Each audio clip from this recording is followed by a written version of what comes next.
जांच कर सुनाई। अंततः श्री महाराज अपराजित धीराज सकल महाराजानम सिरताज जगल लाज को जहाज गरीब निवाज महिमंडल महेंद्र सुरेंद्र के उपेंद्र सम करन काज यश जानत जहान केते भान समान प्रतापमान दानमान सम्मान सुजान ज्ञान प्रेम निधान दशरथ भूप को शीर केतु भूप की जय जी। आप अनूप कुशल स्वरूप हैं, यहाँ आपकी कृपा ही कुशल है। भुवन हितकारी मुनि संग अंग अंग आभा उमंग अनंग आभा भंग करनहार आपके युगल कुमार आए हैं। हमने लोचन लाहू पाए रामचंद्र जी ने महिपन मंद मोरि महेश धनु तोड़ मही कीर्त छाई महिमा पाई सज बारात आइए बिहाय ले जाइए। चिट्ठी सुनकर दोनों भाई पुलकित हो गए और स्नेह से फूले अंग न समाए। भरत जी की पवित्र प्रीति देखकर सब सभा ने विशेष सुख पाया। तब राजा ने दूत को पास बिठाकर मधुर और मनोहर वचन कहे। भैया कहो, दोनों बच्चे कुशल से तो हैं? तुमने भली भांत अपनी आँखों से देखे हैं? सावले और गोरे शरीर वाले, वे हाथ में धनुष लिए हैं, किशोर अवस्था में हैं, विश्वामित्र मुनि के साथ हैं। जो उनको पहचानते हो तो स्वभाव से ही कहो। प्रेम के विवश राजा ने बार बार यही पूछा। जिस दिन से मुनि लिवा ले गए हैं तब से आज सच्ची खबर पाई है। कहो राजा, जनक जी ने कैसे पहचाना? राजा के प्रिय वचन सुन दूत मुस्काने लगे और बोले, हे राजाओं में शिरोमणि, सुनिए, आपके समान धन्य कोई नहीं है कि जिनके राम लक्ष्मण जैसे जगत के भूषण दोनों पुत्र हैं। आपके पुत्र पूछने योग्य नहीं हैं।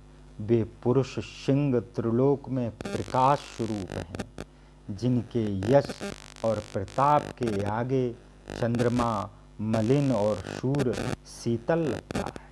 हे नाथ, उनके लिए आप कहते हैं कि कैसे पहचाना? क्या सूर्य को कोई हाथ में दीपक लेकर देखता है?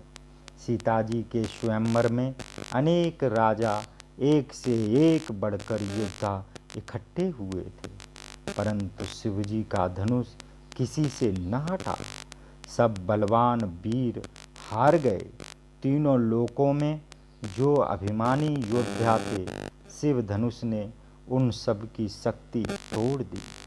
बाणासुर, जो सुमेरु पर्वत को भी उठा सकता था, वह मन से हार कर परिक्रमा करके लौट गया। जिसने खेल ही में कैलाश पर्वत उठा लिया, वह रावण भी उस सभा में हार गया। सुनिए महाराज, वहाँ रघुवंश मणि रामचंद्र जी ने बिना ही श्रम के धनुष को ऐसे तोड़ डाला जैसे हाथी कमल की डंडी को तोड़ देता है। यह सुनकर क्रोध में भरे हुए परशुराम जी वहाँ आए। उन्होंने बहुत प्रकार से आंखें दिखाईं। फिर राम जी का बल देखकर उन्हें अपना धनुष दे दिया और बहुत ही प्रकार से विनय करके वन को चले गए।